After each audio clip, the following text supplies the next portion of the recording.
Hello everyone, I am Dr. Preeti. Welcome to Prakriti Homeo Care Wellness through Homeopathy. ಇವತ್ತು ನಾನು ಮಾತಾಡ್ತಾ ಇರುವಂತ ವಿಷಯ ಆರ್ಥ್ರೈಟಿಸ್. ಸಾಮಾನ್ಯವಾಗಿ ಪ್ರತಿಯೊಂದು ಮೂಳೆ ನೋವು ಅಥವಾ ಜಾಯಿಂಟ್ ಪೇನ್ಗೆ ನಾವು ಮೆಡಿಕಲ್ ಟರ್ಮ್ ಅಲ್ಲಿ ಯೂಸ್ ಮಾಡುವಂತದ್ದು ಆರ್ಥ್ರೈಟಿಸ್. ಸೊ ಹಾಗಾದ್ರೆ ಬನ್ನಿ ನೋಡೋಣ ಈ ಆರ್ಥ್ರೈಟಿಸ್ ಅಲ್ಲಿ ಎಷ್ಟು ಟೈಪ್ಸ್ ಗಳಿದೆ, ಅವುಗಳಿಗೆ ಕಾರಣಗಳೇನು, ಸೊ ಅದು ಯಾವ್ಯಾವ ಕಾರಣಕ್ಕೆ ಅದು ತೊಂದರೆಗಳು ಕಾಣಿಸ್ಕೊಳ್ಳುತ್ತೆ, ಸೊ ಜೊತೆಲಿ ಅದಕ್ಕೆ ಹೋಮಿಯೋಪತಿಯಲ್ಲಿ ಯಾವ ರೀತಿಯಾದಂತಹ ಚಿಕಿತ್ಸೆ ಇದೆ, ಸೊ ಎಲ್ಲದ್ರ ಬಗ್ಗೆ ಇವತ್ತು ನಾವು ಡಿಸ್ಕಸ್ ಮಾಡೋಣ. ಟೈಪ್ಸ್ ಆಫ್ ಆರ್ಥ್ರೈಟಿಸ್ ಅಂತ ನಾವು ನೋಡೋದಾಯ್ತು ಅಂದ್ರೆ ಹಲವಾರು ರೀತಿ ಟೈಪ್ಸ್ ನಾವು ನೋಡ್ತಾ ಹೋಗ್ತೀವಿ. ಸೊ ಆಂಕಲೈಸಿಂಗ್ ಸ್ಪಾಂಡ್ಲೈಟಿಸ್ ಇರ್ಬೋದು, lumbar spondylitis, cervical spondylitis, septic arthritis, psoriatic arthritis, ಹೀಗೆ ಹಲವಾರು ವಿಧದಲ್ಲಿ ನಾವು ಆರ್ಥ್ರೈಟಿಸ್ ನ ನೋಡ್ತಾ ಹೋಗ್ತೀವಿ. ಸೊ ಅದರಲ್ಲಿ ಮುಖ್ಯವಾಗಿ ಹೇಳ್ಬೇಕು ಅನ್ನೋದಾದ್ರೆ ಆಸ್ಟಿಯೋ ಆರ್ಥ್ರೈಟಿಸ್, ಗೌಟಿ ಆರ್ಥ್ರೈಟಿಸ್, ರುಮೆಟಾಯ್ಡ್ ಆರ್ಥ್ರೈಟಿಸ್, ಇದು ಸಾಮಾನ್ಯವಾಗಿ ಎಲ್ಲರೂ ಕೇಳಿರುವಂತದ್ದು. ಸೊ ಹಾಗಾದ್ರೆ ಬನ್ನಿ ನೋಡೋಣ ಆಸ್ಟಿಯೋ ಆರ್ಥ್ರೈಟಿಸ್ ಅಂತ ಅಂದ್ರೆ ಏನು ಅಂತ ಹೇಳಿ. So degenerative changes in the bone ಅಂತ ಹೇಳ್ತೀವಿ, ಅಂದ್ರೆ ಮೂಳೆ ಸೌತ ಆಗೋದ್ರಿಂದ ಉಂಟಾಗುವಂತದ್ದು ಈ ಆಸ್ಟಿಯೋ ಆರ್ಥ್ರೈಟಿಸ್. ಇದು ಸಾಮಾನ್ಯವಾಗಿ ಹೆಣ್ಣು ಮಕ್ಕಳಲ್ಲಿ ಹೆಚ್ಚು ನಾವು ಕಾಣ್ತಾ ಹೋಗ್ತೀವಿ, ಎಸ್ಪೆಷಲಿ 40-45 ವರ್ಷ ಮೇಲ್ಪಟ್ಟವರಲ್ಲಿ ನಾವು ಕಾಣ್ತಾ ಹೋಗ್ತೀವಿ. ಸೊ ಇಂಥವ್ರಲ್ಲಿ ಏನಾಗ್ತಾ ಇರುತ್ತೆ, ಋತುಚಕ್ರ ಅಂದ್ರೆ ಮೆನೋಪಾಸಲ್ ಸ್ಟೇಜ್ ಅಂತ ನಾವೇನ್ ಹೇಳ್ತೀವಿ, ಮುಟ್ಟು ನಿಲ್ಲುವಂತದ್ದು ಸ್ಟೇಜ್ ಅದು. ಸೊ ಆ ಸ್ಟೇಜ್ ಅಲ್ಲಿ ನಮ್ಮ ದೇಹದಲ್ಲಿ ಕ್ಯಾಲ್ಸಿಯಂ ಪ್ರೊಡಕ್ಷನ್ ಕಡಿಮೆ ಆಗೋದ್ರಿಂದ, ಬೋನ್ ಡೆನ್ಸಿಟಿ ಕಡಿಮೆ ಆಗೋದ್ರಿಂದ ಅಂಥವ್ರಲ್ಲಿ ಈ ಆಸ್ಟಿಯೋ ಆರ್ಥ್ರೈಟಿಸ್ ನಾವು ಹೆಚ್ಚು ಕಾಣುವಂತದ್ದು. ಸೊ ಇಲ್ಲಿ ನಾವು ನೀ ಜಾಯಿಂಟ್ ಪೇನ್ ಹೆಚ್ಚಾಗಿ ಗಮನಕ್ಕೆ ಬರುವಂತದ್ನ ಕಾಣ್ತಾ ಹೋಗ್ತೀವಿ. ಬೇರೆ ಇನ್ಯಾವುದೇ ಮೂಳೆಗಳು ನೋವು ಇಲ್ಲಿ ನಾವು ಕಾಣಿಸೋದಿಲ್ಲ, ಹೆಚ್ಚಾಗಿ ಕಾಣುವಂತದ್ದು ನೀ ಜಾಯಿಂಟ್ ಪೇನ್. ಸೊ ಈ ನೀ ಜಾಯಿಂಟ್ ಹತ್ರ ಏನಾಗುತ್ತೆ, ಉರಿ ಆಗುವಂತದ್ದಿರ್ಬೋದು, ಸ್ವೆಲ್ಲಿಂಗ್ ಕಾಣಿಸ್ಕೊಳ್ಳುವಂತದ್ದಿರ್ಬೋದು, ಓಡಾಡ್ಬೇಕಾದ್ರೆ ಏನಾಗುತ್ತೆ, ಮೆಟ್ಲು ಹತ್ತುವಾಗ ಇಳಿಯುವಾಗ ಕಳಕ್ ಕಳಕ್ ಅಂತ ಸೌಂಡ್ ಬರುವಂತದ್ದು ಅನುಭವಕ್ಕೆ ಬರುತ್ತೆ. ಇದಕ್ಕೆ ನಾವು ಕ್ರಿಪಿಟಸ್ ಅಂತ ಹೇಳ್ತೀವಿ.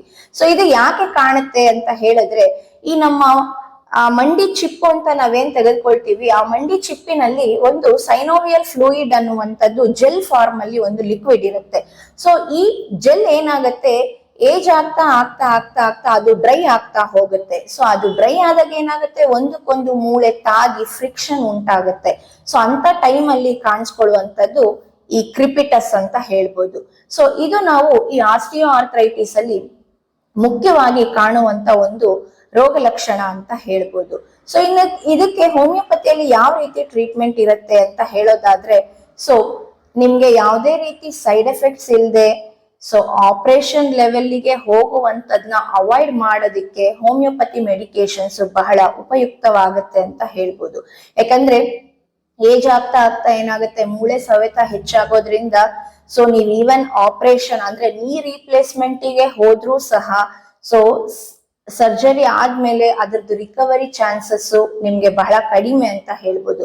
ಸೊ ಅಂತ ಸಮಯದಲ್ಲಿ ನೀವು ಹೋಮಿಯೋ ಮೆಡಿಕೇಶನ್ಸ್ ನ ಆದಷ್ಟು ಇನಿಷಿಯಲ್ ಸ್ಟೇಜ್ ಅಲ್ಲಿ ಯೂಸ್ ಮಾಡೋದ್ರಿಂದ ನೀವು ಈವನ್ ಆಪರೇಷನ್ ಲೆವೆಲ್ ಹೋಗುವಂತದ್ನ ಅವಾಯ್ಡ್ ಮಾಡ್ತಾ ಹೋಗ್ಬೋದು. ಜೊತೆಲಿ ಇನಿಷಿಯಲ್ ಸ್ಟೇಜ್ ಅಲ್ಲಿ ನೀವು ಮೆಡಿಸಿನ್ಸ್ ಯೂಸ್ ಮಾಡೋದ್ರಿಂದ ನಿಮ್ಮಷ್ಟಕ್ಕೆ ನೀವು ಯಾರ ಮೇಲೂ ಡಿಪೆಂಡ್ ಆಗದೆ, ಸೊ ತಮ್ಮಷ್ಟಕ್ಕೆ ತಾವು ರೂಟೀನ್ ಡೈಲಿ ನೀಡ್ಸ್ ಏನಿರುತ್ತೆ ಅದನ್ನ ಮಾಡ್ಕೊಂಡು ಆರಾಮಾಗಿರೋದಕ್ಕೆ ಹೋಮಿಯೋಪತಿ ಟ್ರೀಟ್ಮೆಂಟ್ ನಿಮ್ಗೆ ಹೆಲ್ಪ್ ಆಗುತ್ತೆ ಅಂತ ಹೇಳ್ಬೋದು.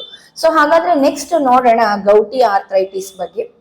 ಈ ಗೌಟಿ ಆರ್ಥ್ರೈಟಿಸ್ ಅನ್ನುವಂಥದ್ದು ಸಾಮಾನ್ಯವಾಗಿ ನಾವು ಗಂಡು ಮಕ್ಕಳಲ್ಲಿ ಹೆಚ್ಚಾಗಿ ಕಾಣ್ತಾ ಹೋಗ್ತೀವಿ. ಸೊ ಇಲ್ಲಿ ಹೆಬ್ಬೆರಳು, ಕಾಲಿನ ಹೆಬ್ಬೆರಳಲ್ಲಿ ನಾವು ಈ ಆರ್ಥ್ರೈಟಿಸ್ ನ ನೋಡ್ತಾ ಹೋಗ್ತೀವಿ. ಫಾರ್ ಎಕ್ಸಾಂಪಲ್ ಬಲ್ಗಡೆ ಕಾಲಲ್ಲಿ ಹೆಬ್ಬೆರಳಿರ್ಬೋದು ಅಥವಾ ಎಡಭಾಗದಲ್ಲಿ ಹೆಬ್ಬೆರಳಿರ್ಬೋದು, ಅಲ್ಲಿ ಇನ್ಫ್ಲಮೇಷನ್ ಆಗುವಂಥದ್ದು, ಉರಿ ಆಗುವಂಥದ್ದು, ಊತ ಕಾಣಿಸ್ಕೊಳ್ಳುವಂಥದ್ದು. ಸೊ ಇದು ಏನಕ್ಕೆ ರೀಸನ್ ಅಂತ ಹೇಳೋದು ಬಂತು ಅಂದ್ರೆ, ಸೊ ಯೂರಿಕ್ ಆಸಿಡ್ ಲೆವೆಲ್ಸ್ ಯಾವಾಗ ನಮ್ಮ ದೇಹದಲ್ಲಿ ಹೆಚ್ಚಾಗ್ತಾ ಹೋಗುತ್ತೆ ಅಂತ ಸಂದರ್ಭದಲ್ಲಿ ನಾವು ಈ ಗೌಟಿ ಆರ್ಥ್ರೈಟಿಸ್ ನ ಕಾಣ್ತಾ ಹೋಗ್ತೀವಿ. ಇನ್ನು ಥರ್ಡ್ ಒನ್ ನಾನು ಆಗ್ಲೇ ಹೇಳ್ದಾಗೆ ರುಮೆಟಾಯ್ಡ್ ಆರ್ಥ್ರೈಟಿಸ್ ಅಂತ ಹೇಳ್ತೀವಿ. ಸೊ ಈ ರುಮೆಟಾಯ್ಡ್ ಆರ್ಥ್ರೈಟಿಸ್ ಬರ್ಲಿಕ್ಕೆ ಕಾರಣ ಅಂತ ಹೇಳಿದ್ರೆ exact reason is not non ಅಂತ ಹೇಳ್ಬೋದು. ಆದ್ರೆ ಪ್ರಾಬಬಲ್ ಕಾಸಸ್ ಅಂತ ನಾವು ತಗೊಳ್ಳುವಾಗ, ಸೊ ಅನುವಂಶೀಯವಾಗಿ ಬರುವಂತದ್ದು ಒಂದು ರೀಸನ್ನು. ಇನ್ನು ಒಂದು ನಾವು ರುಮೆಟಾಯ್ಡ್ ಆರ್ಥ್ರೈಟಿಸ್ಗೆ ಏನ್ ಹೇಳ್ತೀವಿ ಅಂದ್ರೆ ಆಟೋ ಇಮ್ಯೂನ್ ಕಂಡೀಷನ್ ಅಂತ ಹೇಳ್ತೀವಿ. ಸೊ ಈ ಆಟೋ ಇಮ್ಯೂನ್ ಕಂಡೀಷನ್ ಅಂತಂದ್ರೆ ಏನು, ಸೊ ಜನರಲ್ ಆಗಿ ನಮ್ಮ ದೇಹಕ್ಕೆ ಯಾವುದೋ ಒಂದು ಇನ್ಫೆಕ್ಷನ್ ಆಯ್ತು ಅಥವಾ ಹುಷಾರ್ ತಪ್ಪದಾಗ ಏನಾಗುತ್ತೆ, ನಮ್ಮ ದೇಹನ ರಕ್ಷಣೆ ಮಾಡ್ಲಿಕ್ಕೆ ಅಂತ ಹೇಳಿ ಕೆಲವು ಸೆಲ್ಸ್ ಇರುತ್ತೆ. ಸೊ ಅದು ನಮ್ಮ ದೇಹಕ್ಕೆ ಯಾವುದೇ ರೀತಿ ಇನ್ಫೆಕ್ಷನ್ ಆಗದೆ ಅಥವಾ ಇನ್ಫೆಕ್ಷನ್ ಆದ್ರೂ ಸಹ ಅದ್ರ ಜೊತೆ ಹೋರಾಡ್ಲಿಕ್ಕೆ ಅಂತ ಹೇಳಿ ಆ ಸೆಲ್ಸ್ ನಮ್ಗೆ ರಕ್ಷಣೆ ಮಾಡುತ್ತೆ. ಅದು ನಮ್ಮ ರೋಗ ನಿರೋಧಕ ಶಕ್ತಿನ ಹೆಚ್ಚು ಮಾಡ್ಲಿಕ್ಕೆ ಸಹಾಯ ಮಾಡುತ್ತೆ. ಆದ್ರೆ ಈ ಆಟೋಇಮ್ಯೂನ್ ಕಂಡೀಷನ್ ಅಲ್ಲಿ ಏನಾಗುತ್ತೆ, ನಮ್ಮ ದೇಹದಲ್ಲಿ ಇರುವಂತ ಆ ಸೆಲ್ಸ್ ನಮ್ಮ ದೇಹಕ್ಕೆ ವಿರುದ್ಧವಾಗಿ ಕೆಲಸ ಮಾಡ್ಲಿಕ್ಕೆ ಶುರು ಮಾಡುತ್ತೆ. ಇದರಿಂದ ನಮ್ಮ ರೋಗ ನಿರೋಧಕ ಶಕ್ತಿ ಕೂಡ, ಇಮ್ಯುನಿಟಿ ಲೆವೆಲ್ಸ್ ಕೂಡ ಡೇ ಬೈ ಡೇ ಕಡಿಮೆ ಆಗ್ತಾ ಹೋಗುತ್ತೆ. ಇಂಥ ಕಂಡೀಷನ್ಗೆ ನಾವು ಆಟೋ ಇಮ್ಯೂನ್ ಕಂಡೀಷನ್ ಅಂತ ಹೇಳ್ತೀವಿ. ಸೊ ಅಂತ ಒಂದು ಪ್ರಾಬ್ಲಮ್ ಈ ರುಮೆಟಾಯ್ಡ್ ಆರ್ಥ್ರೈಟಿಸ್. ಸೊ ಇದು ಕೂಡ ಸಾಮಾನ್ಯವಾಗಿ ನಾವು ಹೆಣ್ಮಕ್ಳಲ್ಲಿ ಹೆಚ್ಚು ಕಾಣ್ತಾ ಹೋಗ್ತೀವಿ. ಆದಷ್ಟು 30 ವರ್ಷದಿಂದ 50 ವರ್ಷದೊಳಗಡೆ ಈ ಪ್ರಾಬ್ಲಮ್ ಹೆಚ್ಚಾಗಿ ಕಾಣುವಂಥದ್ದು.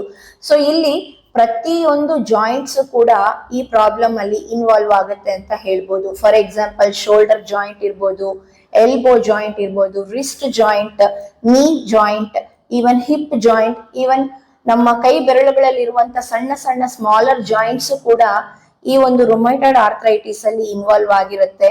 ಇದ್ರದ್ದು ನಾವು ರೋಗ ಲಕ್ಷಣ ಅಂತ ನೋಡೋದಾಯ್ತು ಅಂದ್ರೆ ಅರ್ಲಿ ಮಾರ್ನಿಂಗ್ ಸ್ಟಿಫ್ನೆಸ್ ಅಂತ ಹೇಳ್ತೀವಿ. ಸೊ ಬೆಳಿಗ್ಗೆ ಎದ್ದ ಕೂಡ್ಲೆ ಕೈ ಕಾಲ್ ಹಿಡಿಯುವಂತದ್ದು, ಸೊ ಎದ್ದ ತಕ್ಷಣ ಅವ್ರಿಗೆ ಓಡಾಡ್ಲಿಕ್ಕೆ ತುಂಬಾ ತೊಂದರೆ ಆಗುವಂತದ್ದು ಇರ್ಬೋದು. ಮತ್ತೆ ಯಾವ ಜಾಯಿಂಟ್ ಪೇನ್ ಆಗಿರುತ್ತೆ ಅಲ್ಲಿ ಆ ಜಾಯಿಂಟ್ ಊತ ಕಾಣುವಂತದ್ದಿರ್ಬೋದು, ಮುಟ್ಟಿದ್ರೆ ಉರಿ ಕಾಣಿಸ್ಕೊಳ್ಳುವಂತದ್ದಿರ್ಬೋದು, ಮುಟ್ಟಿದ ತಕ್ಷಣ ಏನಂದ್ರೆ ಹೀಟ್ ಸೆನ್ಸಿಟಿವ್ ಅಂತ ಹೇಳ್ತೀವಿ, ಆ ಜಾಗದಲ್ಲೆಲ್ಲ ತುಂಬಾ ಬರ್ನಿಂಗ್ ಸೆನ್ಸೇಷನ್ ಆಗುವಂತದ್ನು ನಾವು ಹೆಚ್ಚಾಗಿ ಕಾಣ್ತಾ ಹೋಗ್ತೀವಿ. ಸೊ ನಾವಿನ್ನು ಬ್ಲಡ್ ಟೆಸ್ಟ್ ಮಾಡೋದಾಯ್ತು ಅಂದ್ರೆ ಇಲ್ಲಿ ನಮ್ಗೆ CRP ಲೆವೆಲ್ಸ್ ಅಂದ್ರೆ ಸಿ ರಿಯಾಕ್ಟಿವ್ ಪ್ರೋಟೀನ್ ಅಂತ ಏನ್ ಹೇಳ್ತೀವಿ, ಈ CRP ಲೆವೆಲ್ಸ್ ನಮ್ಮ ರುಮೆಟಾಯ್ಡ್ ಆರ್ಥ್ರೈಟಿಸ್ ಅಲ್ಲಿ ಹೆಚ್ಚು ಕಾಣುವಂತದ್ನ ನಾವು ಗಮನಕ್ಕೆ ಬರುತ್ತೆ. ಸೊ ಇದಕ್ಕೆ ನೀವು ಹೋಮಿಯೋ ಮೆಡಿಕೇಶನ್ಸ್ ನ ಯೂಸ್ ಮಾಡೋದ್ರಿಂದ ತುಂಬಾ ಸಿವಿಯರ್ ಪೇನ್ ಏನಾಗುತ್ತೆ ನಾವು ಕಂಟ್ರೋಲ್ ಮಾಡ್ತಾ ಹೋಗ್ಬೋದು. ಜೊತೆಲಿ ಇದು ತುಂಬಾನೇ ಹೆಚ್ಚಾಯ್ತು ಅಂತ ಹೇಳಿದ್ರೆ ನಮ್ಮ ಮೂಳೆಗಳ ಆಕಾರ ಕೂಡ ಏನಾಗುತ್ತೆ ಚೇಂಜ್ ಆಗುವಂತ ಕಾಂಪ್ಲಿಕೇಶನ್ಸ್ ನ ನಾವು ಈ ರುಮೆಟಾಯ್ಡ್ ಆರ್ಥ್ರೈಟಿಸ್ ನಲ್ಲಿ ನೋಡ್ತಾ ಹೋಗ್ತೀವಿ. ಈವನ್ ಒಂದು ಸಣ್ಣದಾದ ಒಂದು ಪೆನ್ ಹಿಡಿಲಿಕ್ಕೂ ಕೂಡ ಕೈಗೆ ತುಂಬಾನೇ ಕಷ್ಟ ಆಗುವಂತದ್ದು, ಮಸಲ್ ವೀಕ್ನೆಸ್ ಆಗುವಂತದ್ದು ಇರ್ಬೋದು, ಬೋನ್ ಡಿಫಾರ್ಮಿಟಿ ಅಂತ ಹೇಳ್ತೀವಿ, ಅಂದ್ರೆ ಬೋನ್ಸ್ ಆಕಾರ ಕಳ್ಕೊಳ್ಳುವಂಥದ್ದು. ಸೊ ಇದೆಲ್ಲ ಈ ರುಮೆಟಾಯ್ಡ್ ಆರ್ಥ್ರೈಟಿಸ್ ನ ಕಾಂಪ್ಲಿಕೇಶನ್ಸ್ ಅಂತ ನಾವು ಹೇಳ್ತೀವಿ. ಸೊ ಆದ್ರಿಂದ ರುಮೆಟಾಯ್ಡ್ ಆರ್ಥ್ರೈಟಿಸ್ ಅಂತ ಗೊತ್ತಾದ ತಕ್ಷಣ ಅದನ್ನ ಡಿಲೇ ಮಾಡದೆ ಇನಿಷಿಯಲ್ ಸ್ಟೇಜ್ ಅಲ್ಲೇ ನೀವು ಹೋಮಿಯೋ ಮೆಡಿಕೇಶನ್ಸ್ ನ ಯೂಸ್ ಮಾಡೋದ್ರಿಂದ ಸೊ ಯಾವುದೇ ರೀತಿ ಸೈಡ್ ಎಫೆಕ್ಟ್ಸ್ ಇಲ್ಲದೆ ಮತ್ತೆ ಆ ಬೋನ್ ಡಿಫಾರ್ಮಿಟಿ ಆಗುವಂತ ಸ್ಟೇಜ್ ನ ಕೂಡ ಹೋಮಿಯೋ ಮೆಡಿಕೇಶನ್ಸ್ ಇಂದ ನಾವು ಪ್ರಿವೆಂಟ್ ಮಾಡ್ಬೋದು. So do contact Prakruti homeo care. Thank you.